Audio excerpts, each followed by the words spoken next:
It's just a huge, huge honor for me today to be podcast interviewing Dr. Addison Killeen, who is a dentist, author, entrepreneur, and coach. His passion is about bringing dentists business and life success through running their dental practice as well. He began his business career doing the numbers for a business with over $20 million in annual revenue from Defense Department equipment, 5 restaurants, a brewery. He then attended the University of Nebraska College of Dentistry.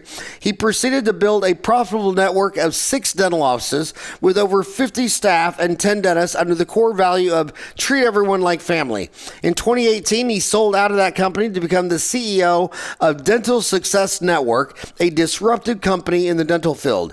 His book, By the Numbers, is proof that you don't have to be a PhD in statistics to be able to run your practice well with low stress. He works with the Dental Success Institute to provide coaching to their more than 140 clients around the world. Dr. Killeen is devoted to mission trips to underserved areas in developing countries, including Peru, Guatemala, Nicaragua. His annual trip to Haiti is very successful, seeing around 1,400 patients a year. I love that passion about you.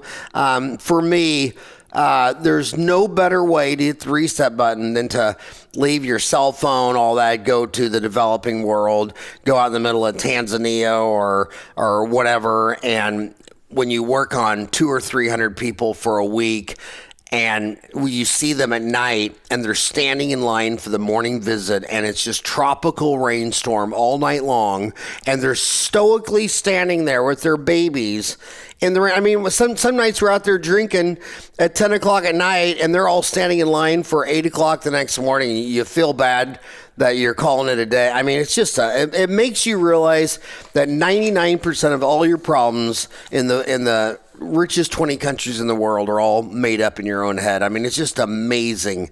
Yesterday I pushed out on Dental Town. I posted, there's a great thread about what business books do you recommend starting in dental offices. And I posted your book, which I think is amazing. Talk about your journey and dental success. Well, yeah. So, like I guess you said in my bio earlier, before dental school, I worked for a restaurant company, and restaurants just have such a thin profit margin, and so running the numbers and the spreadsheets and basically every aspect of the restaurant books. You really have to squeeze a lot out of it or else you absolutely go under, which 80% of restaurants go under in the first 5 years. So in that realm, I really learned that you have to watch your P&L like a hawk. I mean, thankfully, in the restaurant industry, sometimes you have problems with like theft, big slabs of beef would disappear. In the restaurant, in the dental business, no one's going to walk off with a tray of PVS. That doesn't happen. There's no street value for that. So, I learned a lot of just how to be smart with numbers, and that you have to watch your numbers back in that business. And that business was very interesting. I got to work with some Defense Department machinery, and then we owned a brewery as well. And so one of the first brewery in the state of Nebraska, Imperial Ale. So it's I think also to this day it's still the biggest brewery in Nebraska. But a lot of good beers. I learned a little bit about beer, but that was mostly in the break room after work. But yeah, with that, I just learned that in a restaurant usually you make about 3% profit margin after you sell a few $1 million worth of food and beer. Whereas in the dental industry, I guess there's some guys making that little, but I would hope that all of us make a lot more than that. Well, the ADA says the average dentist has 65% overhead. So that would be 35% profit, but the problem with the accounting on that is if you can't call it profit if you take all the money home and you're the one doing the dentistry. You have to look at the replacement, the opportunity cost of you. So if you run 65% overhead and you hire an associate for 25% overhead, then basically that 35% profit for your solo practice, 25% of that is the opportunity cost of being a dentist, and 10% of that is from having capital dollars employed in a dental office, and the S&P 500, the average profit margin is only 5%. Restaurants are brutal. Well, I still remember, I'll never forget, my dad, I come from the restaurant too. My dad owned 9 Sonic Drive-Ins, and I don't know how old I was, like 10, 11, or 12. I was working for him, and I was making a hamburger, and I put 4 pickles on it. And it was mustard, mayo, pickle. One, I put 4 pickles. My dad picked that up. He says, 4 pickles, and he cremated it against the wall. And he says, shit, Howie, if you're going to put 4 pickles on it, we might as well give it away for free. And I said, Dad, how many pickles are supposed to be on it? He says, 3. And it's like, I had never put more than 3 pickles on a hamburger the rest of my life. And then you go into a dental office, and like the cheapest thing in the entire dental office is a $25 PA or something. I mean, it's just, dentists have no idea how brutal the overheads are in restaurants. I mean, just crazy. So then how did you go from restaurants to dental school? And by the way, how far were you in dental school where you said to your Mom, why did you name me Addison? That's a disease. That's a gosh darn it, renal failure. Were you named after the disease or someone else? I think I was named after an English poet because my mom was a book nerd back in college. But in business world isn't too bad, but you're always answering to somebody else. Even working my way up in that organization, it just, I knew I would never be the owner. So, so that's when I thought, well, I always kind of had this itch for medicine and maybe artwork and using my hands. So that's when I thought, okay, dental school is the way to go. So I went into dental school. And, even coming out of dental school, you're still kind of swimming in, how to do a class 2 faster than 2 hours. So, after I got my feet under me for a little while, that's when I joined my practice that I grew from 1 location up to 6 locations. And it was the second, with a lot of people that go in group practices, you start off with 1 and you think, 1 is easy, I can do 2. And 2 is definitely a huge learning curve. And then, it gets a little bit easier with 3 and 4 and 5. And, it gets a little bit easier every time and you learn your mistakes. But the biggest mistake for a lot of dentists is just they don't even know what their overhead is. Sometimes they wake up some morning and they say, hey, I'm not making enough money. I'm not happy.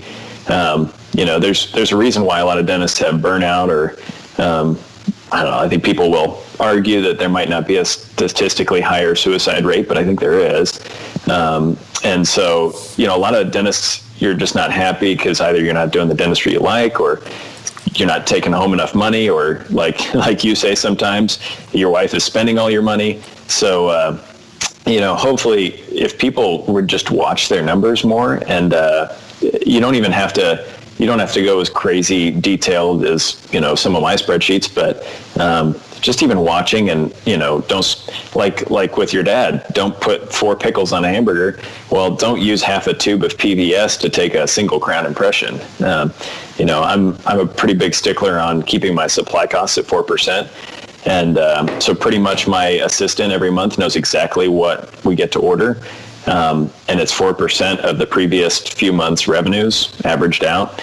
And so she knows exactly, okay, this is all of the money that you get to spend on supplies. If you go anywhere close to that, you got to start asking me, and we're going to cut supplies out.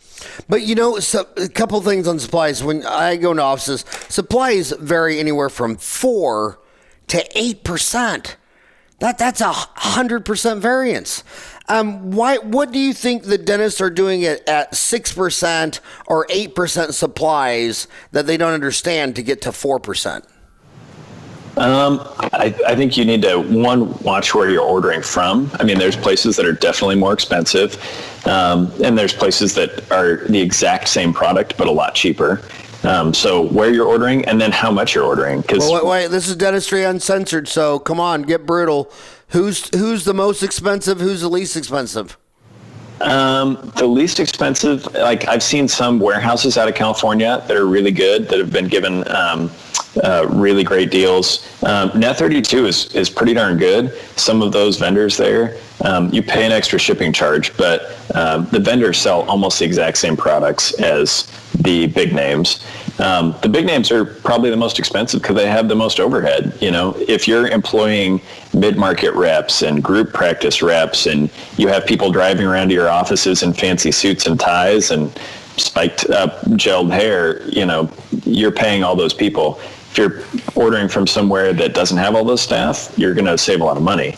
And literally, it is most of the time the exact same product. Now, there's all this talk about gray market and whatnot, and I'm pretty strict on that too in my practices. I would never order from a source where I think that the chain of custody or the chain of quality of assurance is broken. And so, for those things that get permanently placed in a patient's mouth, I think you got to go, you maybe pay a little bit more for that. But for a plastic suction tube, it's a straw basically. Do you care where your straw came from? So who is known in dentistry for gray market? Some of the like Net 32, I think some of those vendors on there, they're trying to cut them out, but I think that and other websites are known for the gray market stuff. But when you had 10 dentists and 50 staff and 6 offices with 4% supply costs, where were you buying all your supplies from? Some from Henry Schein, some from Darby, and then some from Net 32. So the predominant bulk of it was from Darby. Mostly Darby. Yeah. Doesn't Schein own Darby? I'm not sure. I think they own a portion of it. I think they're shareholders. And what would you say, do you think, is the most expensive place to buy supplies? Oh, probably Schein or Patterson would be my guess, just because of they have so many employees. Darby doesn't have traveling salespeople. They have a call center. So no one's going to be visiting your office. Well, the only secret to lower prices is lower costs. So when someone has a high cost structure, they can't have the lowest cost. It's just that simple. You have to take the cost out in order to lower the price. Like Southwest Airlines, we're only flying one plane. We're only doing direct flights back and forth. We're not doing the hub and spoke. We're not doing meals. There's they keep the airplanes in the sky 12 hours a day, where all the other ones are averaging about 8 hours a day. They have the same $50 million airplane, but if one flies 12 hours and your competitors all fly 8, you got 4 hours of a free plane every day. So continue on what you were saying. So, and then the other thing is just watching how much you use, because, in any, I still use PVS, in a tube of PVS, some dentists will get 4 impressions out of it. For me, I said, I want to know exactly how much we use, and I could get it down to maybe 5 or 6 impressions for every tube. Or if we were doing a temporary, I would actually buy the cheaper PVS, the $7 a tube PVS. Well, I call it PVS, but some people call it VPS, whatever. But, you could use cheap polyvinyl siloxane for, temporary impressions or other purposes, and you have the nice stuff for your final crown impressions. So you just, sometimes, dentists, they give their credit card to the assistant and say, hey, order what we used, or, go do this order. And it's just crazy, because that's money, sometimes hundreds of thousands of dollars walking out the door. I think we had a client inside the Dental Success Institute recently that was running, I think he runs like a $10 million operation, or maybe a little bit more. And literally, I think we saved him about $400,000 a year, because he was overspending supplies by that much, and he was doing really great. And so you think, oh, well, I'm making lots of money. But if you're watching $25,000 a month walk out your door, you can change that. And he has, and it's been, I think now it's just opened him up that he has to pay more taxes. Right. So back to your journey on building your office. Yeah. So you came out of school. You're young now. You're 32. I'm 56. I am old enough to be your father if I had you at age 24. How old were you when you came out of dental school? It would have been 8 years ago, so I was like 25 or 24, I guess. So from 25 to 32 to grow to 6 offices with 10 dentists and 50 staff, that's a beast of a success achievement. Now, were all 6 of those offices in Lincoln, Nebraska, where you went to dental school? 5 of them were in Lincoln, and 1 was just 30 miles away. So, yeah, the one of the startups we did was outside of town in a predominantly Hispanic town. They put in a meat packing or a food processing plant, and instantly the community of this 10,000 population town kind of instantly switched to about 75% Hispanic. And so we put in a clinic that was bilingual and had a Spanish bilingual dentist, and pretty much did a scratch start with 3 operatories, and it's been cash flowing ever since. All the other offices were pretty much, we did one other startup, but all the others were just buying out retiring doctors. So, you definitely make some mistakes along the way, and I've made my share of mistakes. But overall, it was a pretty fun ride, and it's a pretty successful business now. So in your book, I would say about half the book is about how to value and purchase a practice. You want to deep dive into your book about that? Yeah.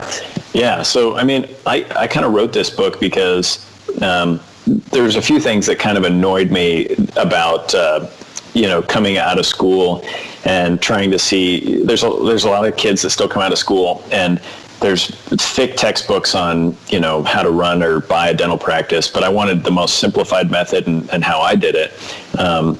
And so the first half of the book is just all about, okay, if you're a new dentist or a younger dentist and you've never owned before, this is what you have to do to value a business, go to the bank, get a loan. What was my playbook for opening my offices? And then, how to value it. So pretty much I value on the EBITDA method, which is, like you said earlier, it's that if you were paying a dentist the 25% or 30% to actually do the dental work, what's the profitability left over afterwards? Because a lot of dentists, older dentists who are retiring, they have never really paid themselves a real wage. And, for tax reasons, we can kind of balance out that stuff. But you need to, when you value a business, you got to take all that into account and see what's the actual profitability. I still look at valuations, even this week that are way high, and the dentist is making, he's trying to sell a practice for, $400,000, and he's barely taking home like $130,000. Well, how is a new graduate going to come in and buy a $400,000 practice and make less than what Heartland could pay him? And just be handed the keys and walk away. That just doesn't work. And so I think you've got to use a standard method to value the businesses so that the business owner can make profit on their investment.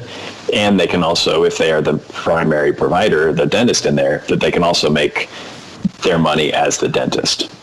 Okay, you said that fast. You said EBITDA, which is EBITDA, interest before earnings, before interest, tax, depreciation, amortization. Will you just go through EBITDA? I really think that everyone listening to this that's still in dental school under 30 doesn't even know what earnings is before interest, tax, depreciation, amortization. And I guarantee you 99% of my homies don't even know the difference between depreciation and amortization. Will you go through that? Yeah, so earnings, it's basically the cash flow, because sometimes an accountant will throw in interest, taxes, depreciation, and amortization, those 4 things into your profit and loss statement. Well, your P&L, or profit and loss, if you throw all those things in, it can make it look like you make more money than you're actually taking home. So your accountant may say, oh, you did great, you took home $100,000 in earnings or in profit. Well, I'm only sitting here with, $30,000. What happened? Oh, well, you had to pay interest or you had to pay taxes. or EBITDA, or whatever, is the earnings before you throw in all that funky stuff. And the funky stuff they're kind of real numbers, but some of it only pertains to Uncle Sam when they're taking their 40% cut. And so the earnings is really, okay, what's the cash flow at the end of the day before you start paying your taxes and everything else? And so, on $1 million practice, if your overhead is at 60%, so that's $600,000. You're paying the dentist about $250,000. So you take that out. Your earnings, your cash flow, the profit on that practice would be 15%, so $150,000. So if you have that $150,000, that's the EBITDA number. And so in my calculation, though, you take that EBITDA number, you make sure it's normalized. So you make sure that the selling dentist hasn't thrown in their car payment or their airplane, lease, or, all this other stuff that you wouldn't, as a new dentist, that you wouldn't be doing. It'd be really cool if you had an airplane, but let's not throw that in. So you take that normalized number. So maybe that jumps it at, maybe the dentist threw in a bunch of personal expenses in there. Maybe that jumps it to $180,000. Well, you do that process for the past 3 years. And so, if we're coming up towards the end of 2018, so maybe you do it for 2018, 17, and 16, and then you weight it. I always like to weight the most previous year heavier. And so if you go to my website, AddisonKilleen.com, you can go to the documents page and download my EBITDA calculator. And that has a weighting function. So it weights the most previous year the highest. So if a dentist is on a downward trend, you don't want to be paying for 3 years ago when he took home $300,000 if he's in a nosedive right now and only making $100,000. So you got to weight it historically, and then you apply a multiple. So usually the industry, you see maybe 3, 4, 5, 6 for the multiple of that EBITDA. So after the weighting, if you came out to about 200,000, and then you said, okay, let's take a 3 times EBITDA, then that's 600,000. And in my experience, I would usually do a multiple of 3 if the practice doesn't have a lot of technology, needs some upkeep. If it's closer to 4 or 5, then it's a pretty nice practice. Maybe already has some technology, digital x-rays and all that stuff. So on earnings before interest, taxes, then there's depreciation, amortization. The difference between depreciation and amortization: depreciation is something tangible, like equipment, build out, something you can touch with your hands. Whereas amortization is something intangible, like patents or trademarks or copyrights. Most notably in dentistry, it'd be goodwill. So you're buying this practice, and old man Sam has been there for 30 years, and he's got this great reputation, and that's built into the price of that practice. That's amortization, as opposed to depreciation. But what do you recommend to these kids coming out of school? I know what they're all going to do. They're all going to come out and they're going to have fear. So they're all going to go be an associate somewhere. And until they completely get sick and tired of working for someone else, they finally want to start their own practice. It's about a 5-year journey. And when they're done with that journey and say, screw it, I'm so miserable, I just want to work for myself, would you recommend they start a de novo or acquire an existing practice? Most of the time I would say acquire an existing practice, because there's no faster way to cash flow than buying a going concern. So that's usually the best case, but there's always times when there isn't someone that's for sale in the town you want to move to. If you're in, northern, like North Dakota or, somewhere like that, then maybe you got to go just start up a practice. If there's no one else in town that's going to sell or bring in, then, maybe you just got to go that route.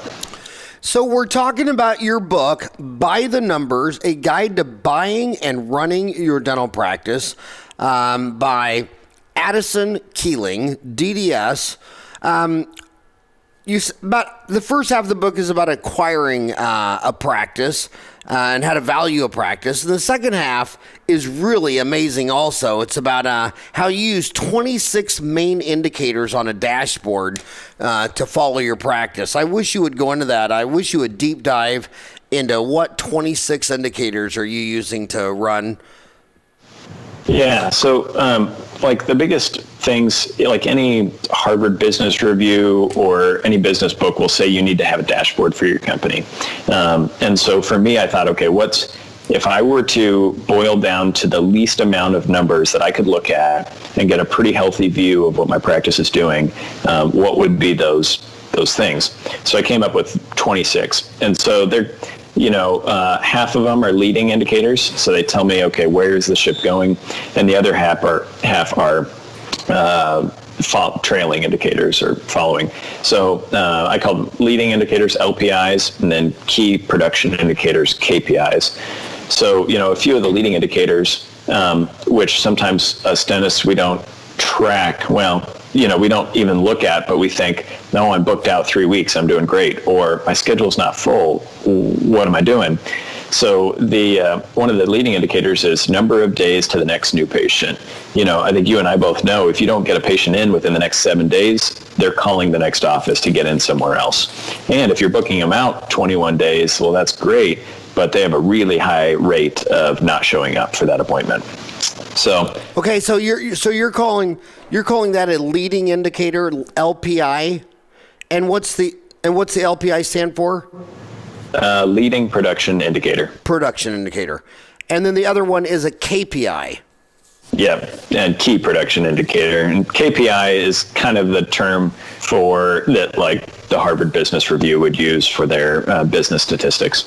And you're calling a key production indicator a lagging indicator? Yep.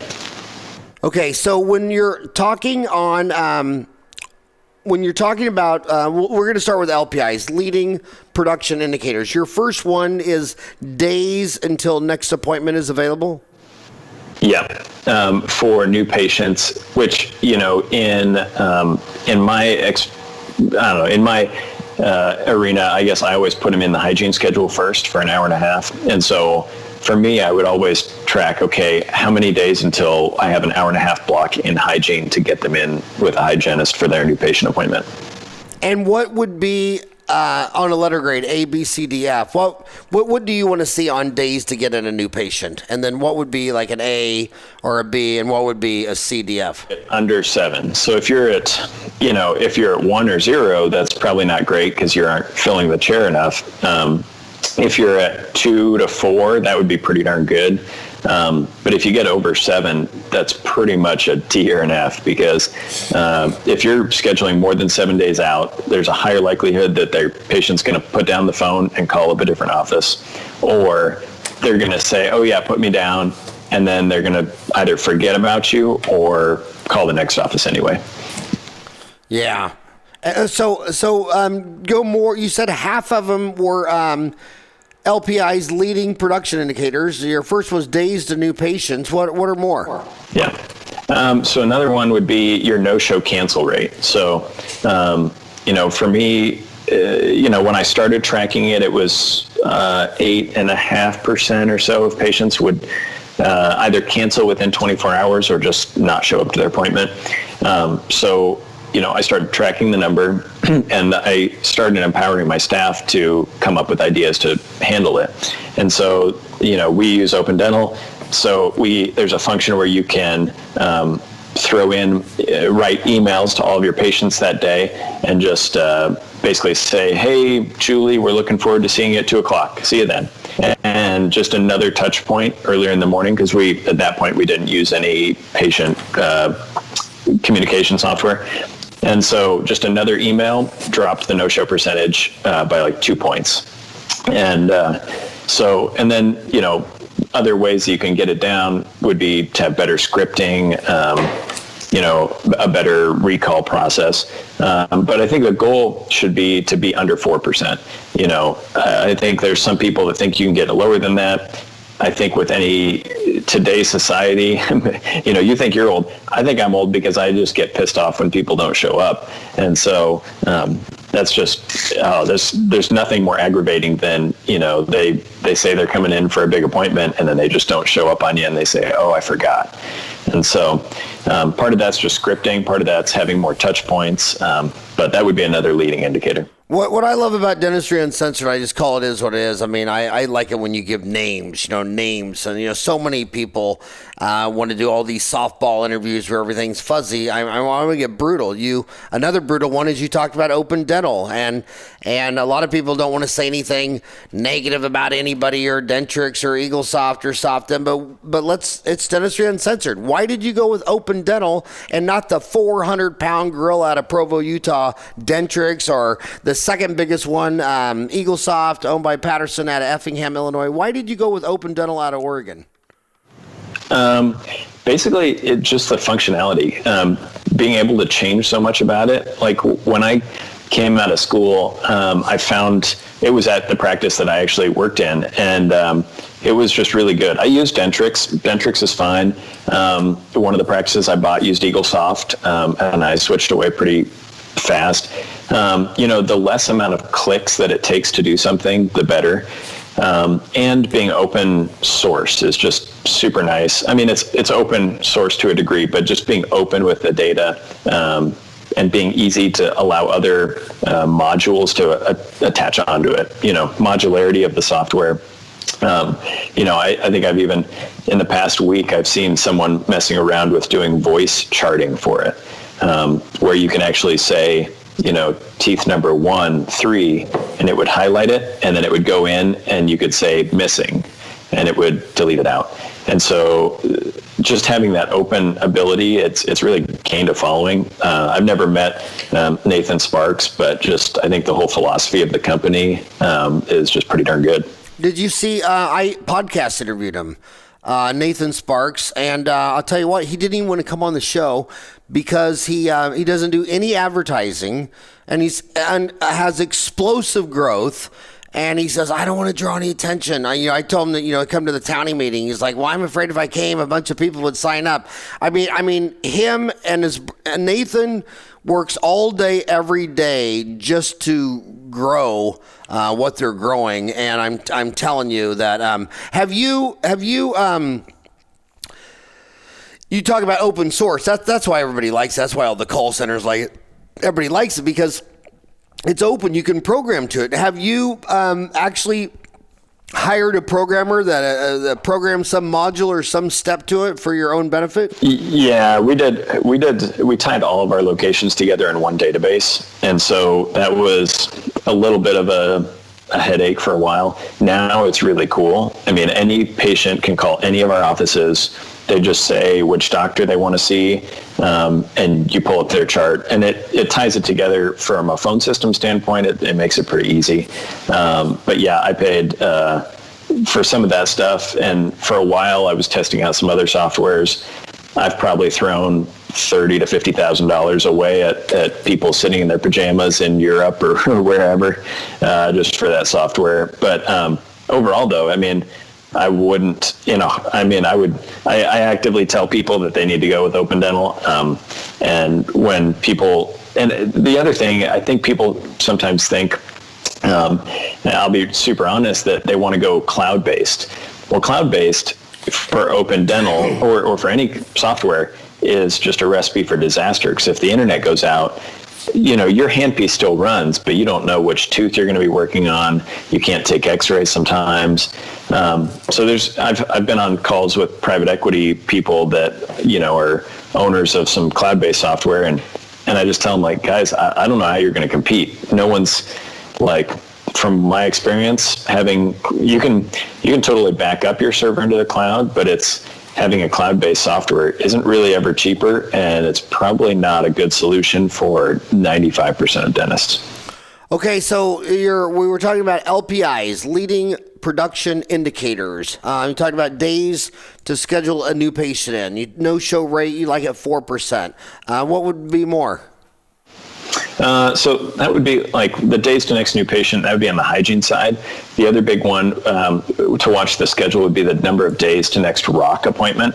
And so when I say rock appointment, that's an hour and a half, high dollar production in the doctor's column. So that kind of shows you, well, how full is their hygiene schedule? And then rock would be on the dental side, how full is the dentist schedule? So is the dentist scheduling out? And if it's less than 7 days, that's usually pretty good. If you start getting too many more than 7 days, sometimes that's a problem because then you're kind of pushing production too far out. So then maybe you should add more doctor time or become more efficient or add another assistant so that you can utilize the chairs that you're sitting with. So when you say rock, is that from the term rock, sand, and water? Yeah. And where did you get that from? Man, I don't know. That's just something I kind of heard. This is giving away my age. So when I got out of school, the legend was Jennifer de St. George, and her lecture was rock, sand, and water. And what it meant was that, you fill a glass with rocks, and you think it's full. But then you can add a whole nother cup of sand, and then you think it's full, but then you can add a whole nother water. And what she was saying was that, I'll never forget, she laughed at me so hard at her seminar. I was like 25 years old, sitting in the front row in my whole office, and she says you want to do rocks in the morning when you're fresh, ready to go, and then sand would be like fillings, and water would be like hygiene checks, and I said, well, shit, I think there's nothing more fun than at the end of the day to get an emergency rock and do a root canal build-up crown for $2,500. And she looked at me over her glasses and said, "That's because you're 25. You won't want to do that when you're 45 or 55 or 65. So days next rock. What would be another one? Number 4. New patient scale and root plane rate. A lot of dentists. I mean, I'd have to say it's kind of generational. Is that the older dentists maybe didn't treat periodontal disease as much, but we know that statistically 40% of the population has it. So there's a high rate that if someone's coming into your office, they might have it. So are you treatment planning 40% of your new patients as perio? Treatment plan honestly, but just know this is like epidemiological data. So, if a patient's walking into your office and they haven't seen a dentist for a few years, there's a high chance they have perio disease. So that would be one. Another one would be percentage of your new patients coming from existing patients. Now, hopefully you're offering a high level of service to all of your existing patients, and they love to tell their friends. But you should look and see, okay, if I have a patient base of about 2,000 people, what percentage of those 2,000 are referring our new patients coming from? So you should have a relatively high level of new patients that are being referred from your existing patient base. And at a certain point, if your growth trajectory isn't super high, and you have a big enough patient base, you might not need too much marketing because enough of your referrals will come from internal sources. And especially if you're a PPO office, it makes it easy for people to come to you. But yeah, judging how well you're getting internal referrals is one thing. And what would be the benchmark data point though? What number are you looking at? Over 65% of your new patients should come from existing referrals. So 2 out of 3 of your new patients should come from existing patients. And there's more data on that showing that since we sell the invisible and I come into you and you tell me, Dr. Killeen tells me that I have 4 cavities, well, I have to trust you. But when they're referred from a new patient, they buy 3 times as much, because now when you tell me I have 4 cavities, I believe you. But when I get a flyer in the mail that says come in for a free exam, free x-rays, and you think, okay, that's free, and then you tell me I need 4 fillings at $250 each, that's $1,000. I'm like, oh, that's why you gave me the free x-rays, because now you want $1,000 for 4 cavities, and I don't even have a problem. So trust base is so important when you're selling the invisible. Yeah, totally. So having already a connection, even if it's through somebody else, that can be super powerful. That's why the most important Facebook marketing is not buying a Facebook ad or posting. It's having your patients check in on Facebook when they come to your office and tell them up front, if you check in on Facebook, we'll give you an extra toothbrush right here. Here's an Oral-B toothbrush for $1 if you check in, because the average person on Facebook has 140 friends, and when they see their best friend Charlene just checked in at your office, they're like, oh wow, and then that's a trust issue. And I've seen it so many times in the office where they check in at the office, and my gosh, that the girl sitting in the chair, she goes, oh, my friend Julie just texted me. She saw that I checked in today. So, and you know who taught me that? Mark Zuckerberg. His dad is a dentist, Ed Zuckerberg. He's been on the show 3 times, and he's the first one to admit that Facebook, checking in on Facebook is so powerful when you're selling the invisible. So what's another one? Another one would be reappointment rate, making sure that your hygiene patients are actually making their next appointment. You should shoot for 90 to 95%. If you're over 95%, you're going to have people make an appointment and not show up. So you don't want to be too pushy and getting people to make those appointments. But 90% would be a good benchmark to shoot for. And what are you seeing in the field? I mean, you work with 150 offices around the world. What do you see in the field when clients calling up? 85 to 90 is a pretty good, solid area to be in.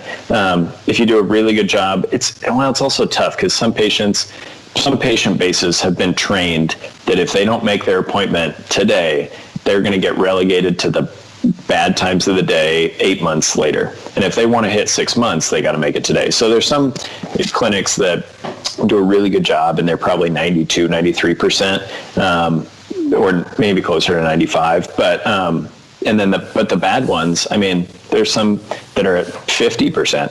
So you're potentially letting 50% of your patient base walk out the door every 6 months, and then you're having to try that much harder to get them back on the books.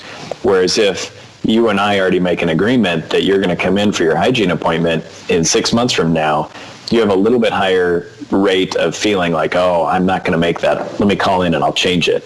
So it's crazy, though, how many of the, maybe previous generation of dentists that just would put their names on a little card and put it in a box and say, well, I'll call you in August. We'll get your appointment. That's just, I don't know. That sounds crazy to me. So hopefully that sounds crazy to everybody else. The other interesting thing about that is humans are creatures of habit. So they came in today and they came in at Monday at 9:00. Well, maybe that's their day off. Maybe they work in a restaurant and their off days are Monday and Tuesday. And, like Batman, when I was little, there was only 3 channels, ABC, CBS, NBC. And I get out of school, Blessed Sacrament, at 3:30, 8 blocks away, home. Batman started on Channel 10, KAKE, 4 o'clock, on the same bat station, on the same bat channel, on the same bat time. I used to get so wigged out. Usually the last block, I would just sprint it home because I was afraid I was going to miss the opening show. So after a while, and I've been in business 31 years, you have patients who always get their teeth cleaned with the same hygienist on the same day, on the same hour, the same bat station, the same bat time. And then they remember their appointments more because they're thinking, what is my cleaning? Well, I always get my cleaning with Brandy. I always go on Tuesdays. It's always 9:00. It's just so they're creatures of habit, and that's why you don't want staff turnover, because a lot of the part of that habit is I'm going to go in and see Brandy, and she's my buddy. She's been cleaning my teeth for 10 years, and So give us some more. These are awesome, man. You're amazing. One of the others would be, and some of these are broken down into whether you track them daily or weekly or monthly. Now, there's not, really you don't have to watch anything daily, but weekly were the first few that we talked about, and the last few are monthly, because sometimes you need a little bit bigger batch of data to come up with really actionable. So the other thing, the monthly one would be total patient count.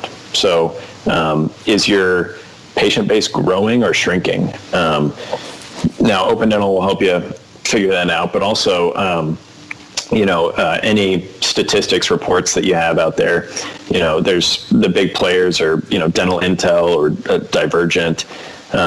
For me, I'm very particular with Divergent, basically because I like getting an email at the end of the day.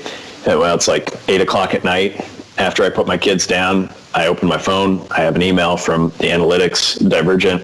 It shows me, what my production, collections, And then at the end of every month, it actually sends you an email of all the other data, which is like your production mix, your total patient count, your attrition rate, and some of those things. So now, is this Divergent out of Raleigh-Durham?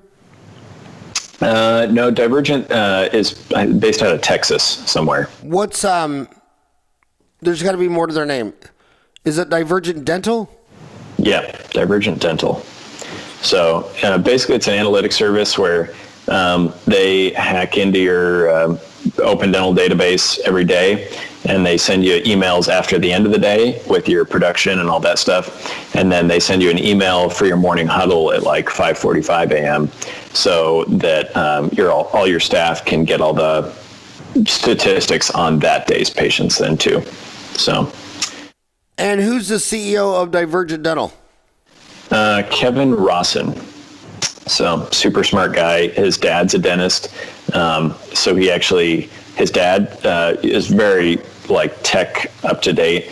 Well, basically because of him. So Kevin made sure he put in Open Dental. He has like 3D printers. They do their own ortho trays in his dad's office. But Kevin basically said, well, Dad, you need an analytics software. So Kevin built it. I think it's pretty economical compared to some of the other services out there. I mean, it's like $149 a month maybe. And it gives you basically all of the data that you need. And so that's the one that I like because I don't want to have to log into a web portal every day. I just want it to pop in my email inbox and then I can read it. And they do they work more with Open Dental? I mean, is that part of their yeah, sauce? So he's very good with Open Dental. I think they're working on tying into the others, but I don't know if they're much past EagleSoft and Dentrix. I mean, for the most part, Open Dental is the most open with their data, so it's a lot easier there. And the CEO is who again? Kevin Rawson. Kevin Rawson, Rossen. Yeah. So super smart guy. Okay. So yeah, but that's where I get a lot of my data for my monthly reports. But then, you have the key production indicator, and these are the ones every dentist knows, what were my production, what were my collections, what was my new patients total for the month. So some of those KPIs, those are the three big that everyone knows. But, and then the other one that, it's kind of a measurement tool that everyone talks about when you go to a dental conference is what was your overhead percentage. So, your target overhead percentage should be under 60% at least. So now have you switched over to to lagging indicators? So what was your last leading production indicator? Total patient count. Total patient count. I want to stay back on that just for 1 second. A lot of that comes down to how do you count it? I mean, some people count anyone who's ever been in their office one time ever. Some people say it's people who are only scheduled for an appointment. Some people say it's people who have been in your office in the last 18 months. How do you define total patient count? I define it by 18 months. So 18 months. I think if they haven't been in 18 months, then I don't think that they're... And one of my favorite ratios and beliefs is how many people have been in the last 18 months? And what would you say the average dentist in America, how many patients have been in the last 18 months? What would you say? They'd probably say 2,000. Yeah. And then you would say, well, how many people are currently scheduled for an appointment right now to get their teeth cleaned, filled, whatever? And what do you think that number would be? They probably think it's 1,500. So. But what do you think you said the average dentist? Yeah, you say the average dentist has had 2,000 people in their office in the last 18 months. 1,300 would be my guess. So think about this. 2,000 people have come in your office in the last 18 months, and 1,300 are only scheduled. That's 700. That means you've lost a third of your practice in the last 18 months. Yep. And what are they going to do? And what are they going to do when they hear that? Their first question is, Howard, do you think I should learn sleep apnea? Dude, you just lost 700 of your 2,000 patients last 18 months, and then you're going to tell me, and then you're going to say that you want to go learn more about TMJ. And I love that about you. I want to go to a dentist who cares about occlusion and TMJ. But gosh darn, don't you want to know why 700 people came in your office and aren't scheduled to ever come back? And you live in a town of 12,000 people? Yeah. Well, and then you're talking about your marketing and, I'm not getting enough new patients. Well, you're losing all of them out the back door because your hygienists aren't rescheduling them. Yeah, here's a typical dental office. They go by an office and it's Hoover Dam, and you have Lake Mead so big you couldn't swim across it. And then they get a hole in the dam that loses 1/3 of the water. And they don't even see that. They don't get that Hoover Dam is about patient retention. And if 2,000 people have been in your office last 18 months, why are only 1,300 scheduled? And why do you not know the names of those 700 people? And why are you paying money to do all this big advertising campaign instead of putting a warm body on the phone, dialing those exact 700 people to schedule, and then putting systems in place that it doesn't happen again? Well, the easiest thing that we did to recapture patients that we didn't have on the books was doing web scheduling. We used LocalMed to put in a web scheduling portal. The highest use of LocalMed, we had a lot of new patients use it, but it was actually our returning patients that were just probably too lazy to call us. And so they said, oh, well, now you have a web portal. You just shot me an email. Yeah, I'll make an appointment right now from my phone. So, that's the easiest thing. And I think you're a big proponent of that. Oh, yeah, we have it too. Open Dental has a scheduling app on it too.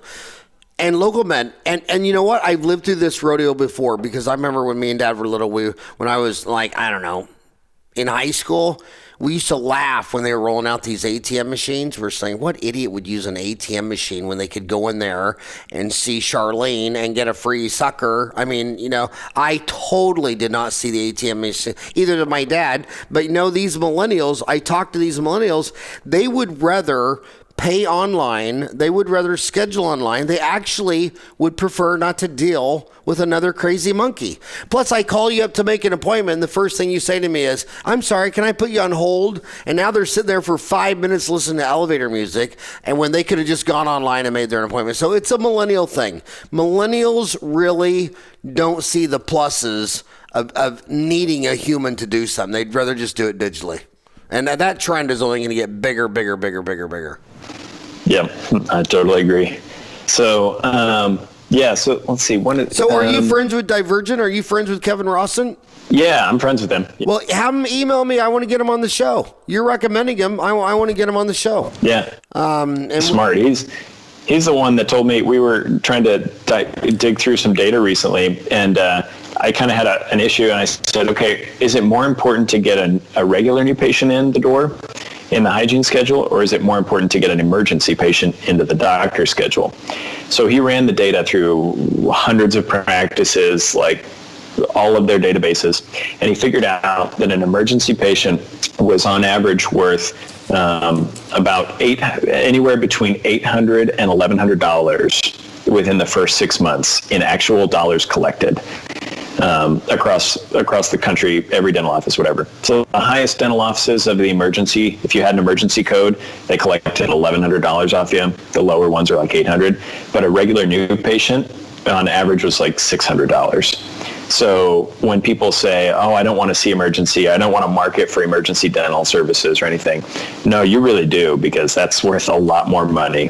Well, some of it also is irritating to me because of I don't ever want to talk about religion, sex, politics, violence, but the last election was a big earthquake in American elections, and a lot of it was because people felt they were in a flyover state and no one was paying attention to them, and they saw the guy representing them. And I don't want to get into whether that's right or wrong or whatever, but a lot of dentists are elitists. They really value Mrs. Wimpleton because she comes in every 3 months. She brushes every morning and flosses every night. It's like, dude, number one, you never made a dime off her. But number two, you know what? You're a dentist. You're not a pastor. You're not a politician. Everybody needs a dentist. Drug addicts need dentists. Alcoholics need dentists. I don't care who you are, but my God, when that old Guy walks in, hasn't been to the dentist in 5 years, and he's holding his face as he's in pain. He needs a $2,500 root canal, billet, and crown, and you don't like him, and you don't want to see him, and you give him attitude. And I've been in offices where they say, well, you don't even have an appointment. Well, dude, go to any emergency room in America. Nobody has an appointment in an emergency room. It's called an emergency. They didn't know their tooth was going to explode this morning. They drove straight to your office, and they're getting attitude from the front. Everybody gives them attitude. And the leaders, the fish rots from the head down. When the dentist sets up the deal and says, hey, everyone needs a dentist, and if you're in so much pain, you drive to this office like it would an emergency room. We're just grateful and lucky that you came here, and we'll work through lunch. We'll see him at the end of the day. You don't see firemen packing it up at noon to go eat lunch for an hour when there's a fire going. You don't see policemen in the middle of some big old chaos say, oh, well, I get off at 9 p.m. and it's 9 p.m., so I'm out of here. No, you work. And that is the one thing that the most successful people have, is they have a work ethic. They're ambitious. They'll go through lunch. They'll stay at the end of the day. And they treat every customer with respect. Well, and empathy, really. And that's one of the things that I try to teach our folks on the phone, is that, when someone calls in with a toothache, you just say, oh, I'm so sorry that happened. I had a toothache last year and it was horrible. Well, and have empathy to know what that person's situation is like. And that person will already instantly feel a connection with you. And then if you say something nice about the doctor, they're going to say, oh, this doctor must be great. These people are like me. I want to go to that doctor. But yeah, empathy. I mean, it's just, sometimes I think we're losing that in society a little bit today. But yeah, having empathy towards those people in pain, even if they, don't look like they have a lot of money. But yeah, those patients can be very good for the practice. So the difference between the two commonly terms, sympathy, the difference between the most commonly used meanings of sympathy is feeling compassion, sorrow, or pity for the hardships that another person encounter, whereas empathy is putting yourself in the shoes of another, which is why actors often talk about it. And you can't be Tom Hanks if you don't understand sympathy and empathy. And I tell you what's most bizarre to me is how many of these people in my whole life, they only refer to cardiologists and OBGYNs based entirely on their chairside manner. That they would listen, that they had empathy, that they had sympathy, that they were nice, that they never ever know what med school they went through, if they got their diplomat, if they're board certified. They never know, they don't know one technical aspect of this doctor. They say, oh, you got to go to Dr. He's the nicest guy in the world.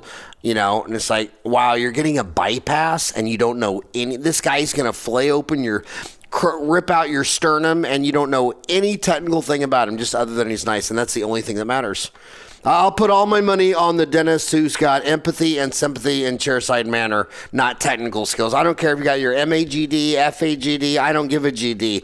I want to know, how do you communicate with your patients? Yeah, that's the biggest thing of success that I see, communication. And what do these dentists do after they do a root canal? And then they walk in their private office and shut the door. Instead of walking up front, having an opportunity to walk in your waiting room to press the flesh. A lot of times, especially for me, I've been a bad boy. I'm running 15, 20 minutes late. And then I'll go up front and Valerie will say, by the way, Garrett he had a 10 o'clock appointment. Look what time it is. And I'll walk out there, Garrett, I'm so sorry. But just acknowledging it, shaking their hand, touching them, that you're all forgiven. It's all good. But so many of those missed opportunities because the dentist is he's just going to go in his private office and shut the door because he's a natural introvert. Yeah. Yeah, that's most dentists. Well, introverts, and for whatever reason, most dentists don't like of introvert versus extrovert. Introverts are exhausted by people, and extroverts are refueled by people. So, but you're at work, so that's not the time to get re-energized. You're an introvert. You're still got your Hollywood hat on, and you're going to go out there and you just press the flesh. So, give us more of your leading production indicators. Let's see. That was the end of that. That was the key production. So now you're on production indicators. Yeah. So a few of them were lagging the other big. Yeah, lagging. So a few of the other ones would be, to watch your insurance write-off percentage. Just track that every month. What was the number one lagging indicator? Net production. So net. So not, you can bill out whatever you want for a crown, but if insurance is only going to pay you $800, count it for $800. Right. So net production, and then the second one was collections. And then collections percentage. So of what you were supposed to collect, what did you actually collect? So often we go into offices and we'll see, 90% collection rate, or sometimes worse. But that's money that's owed to you. So if you're at 90%, you're letting 10% walk out the door every year. That's pretty depressing when you look at that. But look at it this way. The average dental office, according to the ADA, has 65% overhead. So that's 2/3 overhead. So if you did $1 in dentistry and you didn't collect it, that means you had to take $1 of profit. So for $1 of profit, you would have had to do 20% of the dentistry you did. That net income paid for the 10% dentistry that you did that didn't collect it. Yeah. So I don't even see that. They say, oh, well, I collected 95%. That means you did 10% of your dentistry to generate profit to pay. No, 2/3. If 5% you didn't collect, 15% of the dentistry you did, you had to take the 5% of that in order to pay the assistant, lab supplies, everything you did to generate the dentistry you didn't collect. So would you say what would be the highest cause of overhead? Do you think the collection percentage or the collection policy is the number one factor in overhead? Or what would you say the number one factor is? Labor? Labor is always the biggest cost category. And sometimes it's overpaying labor, but often I don't think we overpay our people too much. We're not leveraging them well, though. That's typically what I see. And then bad systems, just like collections policy, like you said, we just let patients walk out the door. It's like I'll try that at Trader Joe's next week and see if they'll let me walk out the grocery store. And I'll just say, just send me the bill. That never works. So, and there's no patient that hates you more than the patient that owes you money. And so just as long as you don't let it happen, and then you won't have a problem. By the way, every lawyer I've had on this show has told me that when somebody owes you over $1,000, they now have 1,000 reasons not to pay you. It doesn't feel right. It doesn't hurt. They learn things online, or they turn you up. I'm not going to pay this, or I'm going to call the Nebraska State Board of Dental Examiner, and then the doctor coughs up a blood clot and says, just write it off. I mean, don't incentivize. So much behavior is incentivized. Never incentivize someone to want to sue you, and leaving a big balance is incentivizing them to take you to the board, call an attorney, because humans can rationalize anything. Yep, totally. I agree. So, but I think supplies and labs are another big area where your overhead can just get away from you. My rule of thumb is always 4% on supplies and 6% on labs. And it's not that I don't send any of my stuff like overseas. I keep it all local, actually. Like I have wonderful local lab techs that did all my stuff. They did super great work. I mean, it's the kind of lab tech where you just look in a patient's mouth and you don't even remember you did a tooth, but you're like, yep, that was my crown, because it just looks so nice. But I still kept my lab bill under 6%. And part of that was negotiating with the lab, just saying, hey, I'm going to use you exclusively. And so part of it was that. But the other, let's see, staff payroll, hygiene payroll, those are the biggest cost areas. So staff payroll should really stay at 16%. Hygiene payroll should really stay at 9%. Okay. Well, you're okay. See, people, it always comes down to the definition. So you said staff payroll 60%, but then you said hygiene payroll. So a lot of people peanut butter and jelly that together. So when you say staff, you're talking about dental assistants in front office? In front office, yep. So and so assistants in front. And office manager. Yeah. So all dry hands and all assistants. And that's 16%. Then hygiene should be? Another 9%. Another 9%. And what percent of hygiene would be the production? For every dollar collected, what percent of that would come from the hygiene department versus the dentist to get to that 9% hygiene payroll? So pretty much 25% of your overall office production should come from the hygienist. Okay. So if you're doing $1 million, hygiene department should do 250,000. And 9% of that should be hygienists. And then 9% of that should go back. So about a third, So if a hygiene's bringing in $120 an hour, their pay should be under $40 an hour, or vice versa. If you're paying them $40 an hour, then they should be at least producing $120 an hour. So hygiene pay should be their pay should be 1/3 of production. So if you're paying them 40, they should do 120. Do you like paying hygienists hourly, or do you like paying them on commission? I did it for commission for a few years, and I was not a big fan of it because sometimes I thought that the incentives just led them to do some things. They'd be mad, or they'd start switching patients because, this one had bite wings, this one didn't, or they'd be mad because they had to do a perio check, which is a $0 procedure. So some of those incentives I just didn't like. So I've gone back to straight hourly. I think that, having an office-wide bonus system is something I'll probably look into in the future. But, and some of our clients in Dental Success Institute use different bonus systems. But, for me, I think hygienists are paid pretty well.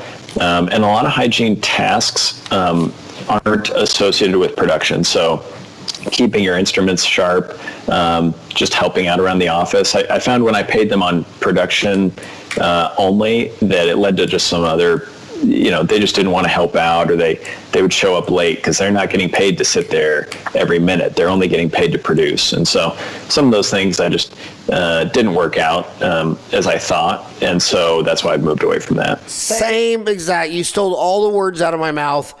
Same exact system, but one more thing I would add to everything you just said was absolutely, we paid them on production for the first 10 years and we waxed it. Well, I would never go back. The other problem was variance. If you were my associate working for me and your whole morning fell apart, but your afternoon, you had this big case where it's 2 molar root canals and 4 crowns, and your whole day could be when you come back from lunch, and from 1 to 3, you do a $5,000 case. Whereas a hygienist, if she loses her hour with a no-show or a cancellation, how she can make that back up in the afternoon, it's too tight a variance. There's no way she can make it up. So a no-show is just lost.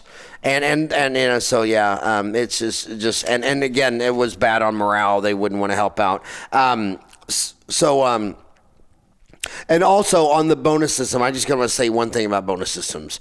You already know if the bonus system is going to work before you even start it, because people who work for $15 an hour their whole life, they're not motivated by money. I talked to a lady the other day. She was telling me I was at school, one of the grandkids' school, and I said, she says she was celebrating her 20 years in the cafeteria at this school. And I said, why do you like it? And she's telling me the children and this and that.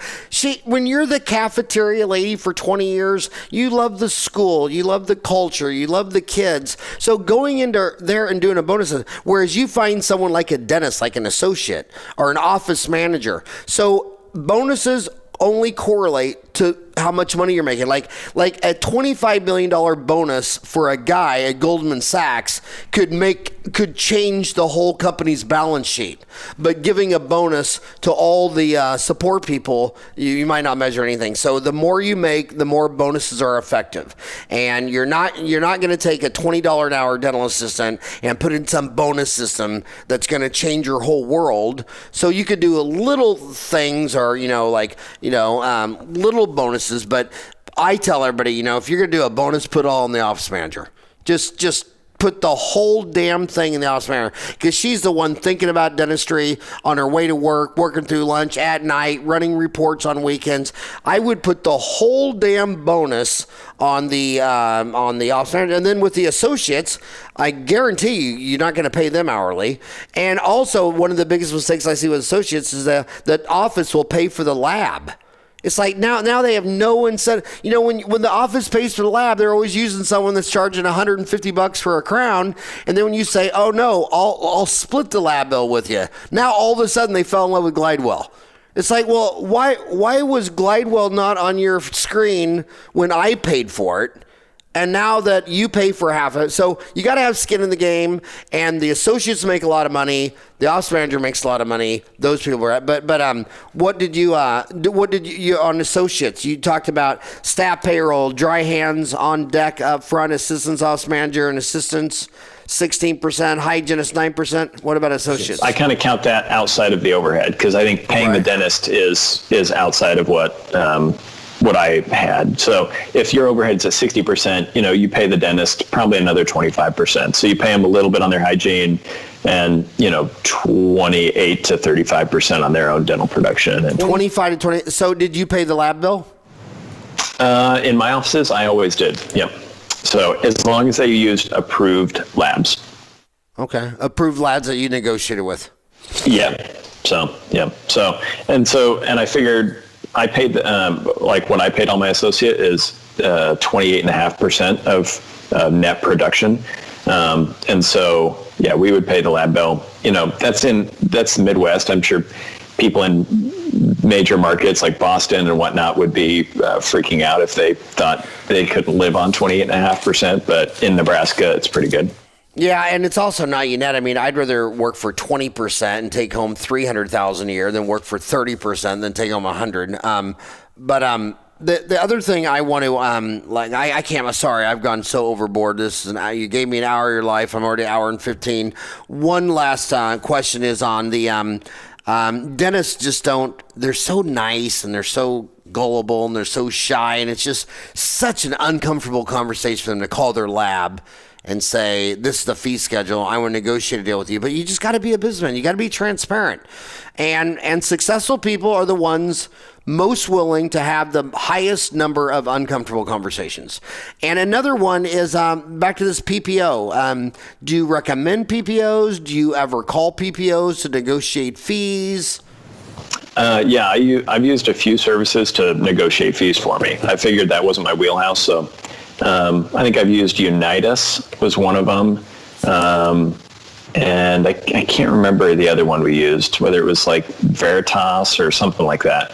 But yeah, we've used those to negotiate. I'm not as much of a fan of PPOs as anybody, but yeah, we've negotiated them. I'm in network, or I was in network with virtually everybody, and I think these days that's kind of the game that most people have to play. Okay. Well, is there anything else you wanted to talk about that I was too dumb to bring up, or? No, you're good. I just hope, my book was kind of written to hopefully help other people out. So hopefully people check that out and check out my website and use it. It's not a long read, but if you're on a flight to Arizona or something, you could probably get through most of it. And it's more of a tool book than a novel. So I just tweeted you out. If you follow me at Howard Farran, I know you're driving in your car right now. That's why we do transcripts of this. So transcripts of every podcast is on dentaltown.com. His book is By the Numbers, A Guide to Buy and Run Your Dental Practice by Addison Killeen. And it's on Amazon. And all of the reviews for this book are 5-star. You don't have one non-5-star review. Very good. And so if you're driving, you can find this at Howard Farran on Twitter. All my social media is just at Howard Farran. And Addison, love you to death. Thank you so much for all that you do for dentistry. Thank you so much for spending an hour and a half of your life today coming on Dentistry Uncensored to talk to my homies. I thoroughly enjoyed talking to you. You're an amazing man. Yeah, thanks. Right back at you. I love your podcast. Oh, thanks, buddy. You have a rocking hot day.